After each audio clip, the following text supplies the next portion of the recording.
ভাবে অন্তর্বর্তীকালীন সরকার এবং তার প্রশাসনকে এবং গণতান্ত্রিক শক্তিকে ব্যাহত করার জন্য, তাদের কাজকর্ম ব্যাহত করার জন্য তারা এইভাবে উপরে চক্রান্ত সাধনা।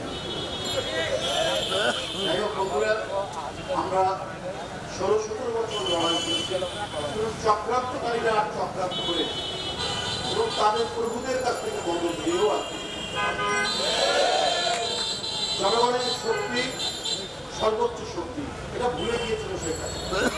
এই কারণেই তিনি জনগণের ভোট নেওয়ার চাইতে তিনি নির্বাচন, ভোট, এই সমস্ত প্রতিষ্ঠানকে ধ্বংস করে তিনি তার মন মতো ছাত্রলীগ যুবলীগকে দিয়ে তিনি র্যাব পুলিশকে শক্তিশালী করাবেন। যে আমার ভোটের দরকার নাই, তুই কত গুলি করতে পারিস বিএনপির নেতাকর্মীকে, সাধারণ ছাত্রছাত্রীকে, এর উপরেই তোর প্রমোশন হবে। আর এর বিনিময়ে তুই যত লুট করতে পারিস লুট করবি।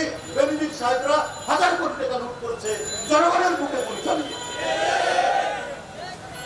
তাই বন্ধুরা আমার, এত নিপীড়ন, এত অত্যাচার, এত গুলি বুকে নিয়ে আজকে সারা দেশে অনেকে পঙ্গুত্ব বরণ করেছে, অনেকে চোখ হারিয়েছে, অনেকে পা হারিয়েছে। এদেরকে দীর্ঘদিন ধরে আমরা বিএনপি পরিবারের প্রধান পৃষ্ঠপোষক দেশনায়ক তারেক রহমান, যিনি এই গণ আন্দোলনের পটভূমি নির্মাণ করেছেন, যিনি তার দৃঢ় নেতৃত্ব দিয়ে এই গণতান্ত্রিক সংগ্রামের প্রতি সমর্থন জানিয়ে এবং তার নেতাকর্মীকে অংশগ্রহণ করিয়ে তিনি সাফল্যের তার প্রান্তে তিনি নিয়ে এসেছিলেন। তারেক রহমান তার মানবিক এবং সামাজিক যে সহায়তা প্রদান, এটা আজকে সারা দেশের মানুষ, জনগণ এবং আমরা বিএনপির যারা নেতা কর্মী, আমরাও অত্যন্ত মুগ্ধ, আমরাও অত্যন্ত অনুপ্রাণিত যে 10, 12, 13 বছর ধরে তিনি গুম হওয়া পরিবার, আপনার ফায়ারের শিকার পরিবার, পঙ্গু পরিবার এবং শহীদ পরিবারদেরকে সাহায্য করেছেন।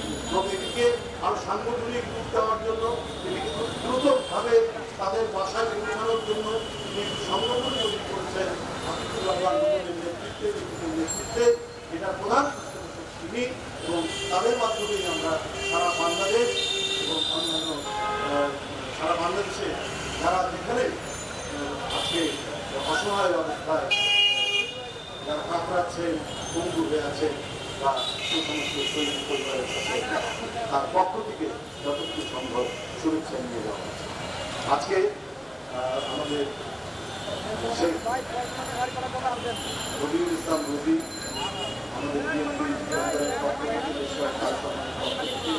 একজন এই গণ আন্দোলনের, ছাত্র জনতা আন্দোলনের নিপীড়িত এক রিক্সা চালক ভাই, যে মৃত্যুর সাথে পাঞ্জা লড়তে লড়তে কিছুটা ফিরে এসেছেন, তার পরিবার যাতে খেয়ে পড়ে বাঁচতে পারে, এই জন্য আমরা বিএনপি পরিবারের পক্ষ থেকে এবং শেখ রবির সহায়তায় একটি রিক্সা প্রদান করা হচ্ছে দেশনায়ক তারেক রহমানের পক্ষ থেকে। আপনারা জানেন, আমি শুধু রিক্সা চালক ভাই মানে ঢাকার আশেপাশে আমি নিজে 14 জন বাসায় গেছি, 14 জনের বাসায় গেছি এটাকে বিক্রম 14 জনের বেশি রিক্সা চালক মারা গেছে এই ছাত্র জনতার আন্দোলনে। আমরা 14 জনের বাসায় যেতে পেরেছি, আরো অনেকের বাসায় আমরা যেতে পারি। এই সমস্ত গরিব রিক্সা চালক ভাইরা এই দেশের গণতন্ত্র এবং দেশকে সত্যিকার স্বাধীন দেওয়ার জন্য তাদের যে রক্ত, তারা যে রক্ত ভেঙে দিয়েছে, এটা সামান্য একটা রিক্সা দিয়ে হয়তো পূরণ হবে না, কিন্তু এটা যুগ যুগ ধরে আমাদের